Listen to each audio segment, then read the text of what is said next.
ഇസ്രായേലിനെതിരായ ഏറ്റവും വലിയ സൈനിക ആക്രമണമാണ് കഴിഞ്ഞ ദിവസം നടന്നത്. 181 ബാലിസ്റ്റിക് മിസൈലുകളാണ് ഇറാൻ തൊടുത്തുവിട്ടത്.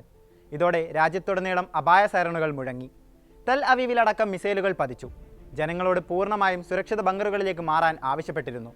പ്രധാനമന്ത്രി ബെഞ്ചമിൻ നെതന്യാഹു ഉൾപ്പെടെയുള്ള മന്ത്രിമാരടക്കം മണിക്കൂറുകളാണ് ബങ്കറുകളിൽ കഴിഞ്ഞുകൂടിയത്. ലബനാനിനും ഗസയ്ക്കും നേരെയുള്ള ആക്രമണത്തിനും ഹിസ്ബുല്ലയുടെയും ഹമാസിന്റെയും നേതാക്കളെ കൊലപ്പെടുത്തിയതിനുമുള്ള തിരിച്ചടിയായിട്ടാണ് ആക്രമണമെന്ന് ഇറാൻ വ്യക്തമാക്കി. ഇസ്രായേലിനെതിരായ ആക്രമണം പൂർത്തിയായതായും ഇറാൻ അറിയിച്ചു.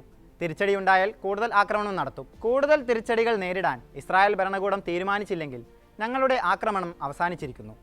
തിരിച്ചടി ഉണ്ടാവുകയാണെങ്കിൽ ഞങ്ങളുടെ പ്രതികരണം കൂടുതൽ ശക്തമായിരിക്കും, ഇറാൻ വിദേശകാര്യമന്ത്രി അബ്ബാസ് അറാക്ചി വ്യക്തമാക്കി. ആക്രമണത്തിന് പിന്നാലെ ഇറാൻ നഗരങ്ങളിൽ ആഘോഷ പ്രകടനങ്ങളും അരങ്ങേറി.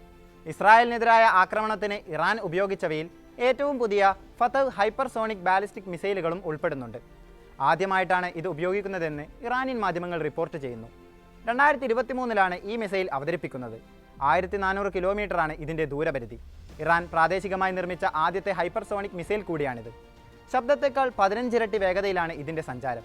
മിസൈൽ പ്രതിരോധ സംവിധാനങ്ങളെ മറികടക്കാനും ഇതിന് സാധിക്കുമെന്ന് ഇറാൻ അവകാശപ്പെടുന്നു. ട്രൂ പ്രോമിസ് 2 എന്ന പേരിലാണ് ഇറാൻ സൈനിക വിഭാഗമായ IRGS ചൊവ്വാഴ്ച രാത്രി ആക്രമണം നടത്തിയത്.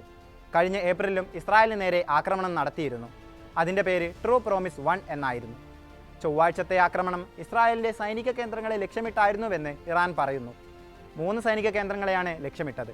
ഹിസ്ബുല്ല തലവൻ ഹസൻ നസ്രുള്ളിയെ കൊലപ്പെടുത്താൻ ഉപയോഗിച്ച ഹെറ്റ്സാരിം വ്യോമതാവളവും ഇതിൽ ഉൾപ്പെടും. 90% മിസൈലുകളും ലക്ഷ്യസ്ഥാനത്തെത്തിയതായി ഇറാൻ അവകാശപ്പെട്ടു. നിരവധി യുദ്ധവിമാനങ്ങൾ തകർന്നതായി റിപ്പോർട്ടുകളുണ്ട്.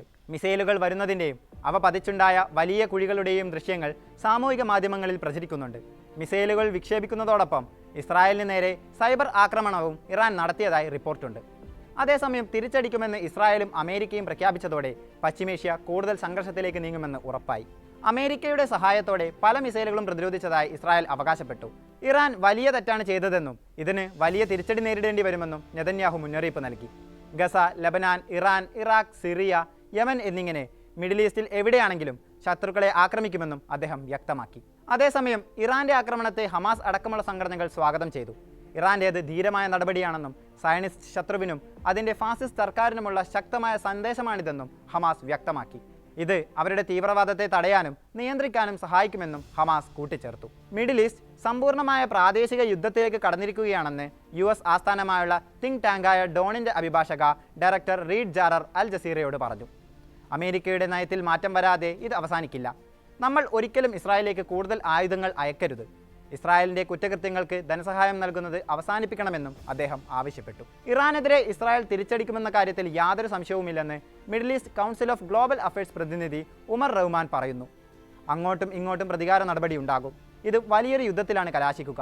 കഴിഞ്ഞ കുറേ മാസങ്ങളായി തങ്ങളുടെ പ്രവർത്തനങ്ങളിലൂടെ ഇത്തരമൊരു യുദ്ധം ഇസ്രായേൽ ക്ഷണിച്ചു വരുത്തുകയായിരുന്നു. വൻ നാശം വരുത്താൻ ഇസ്രായേലിന് സാധിക്കും. അതാണിപ്പോൾ ലബനാനിൽ കാണുന്നത്. ഇറാൻ ഇത് ഒഴിവാക്കാൻ ശ്രമിച്ചിരുന്നു.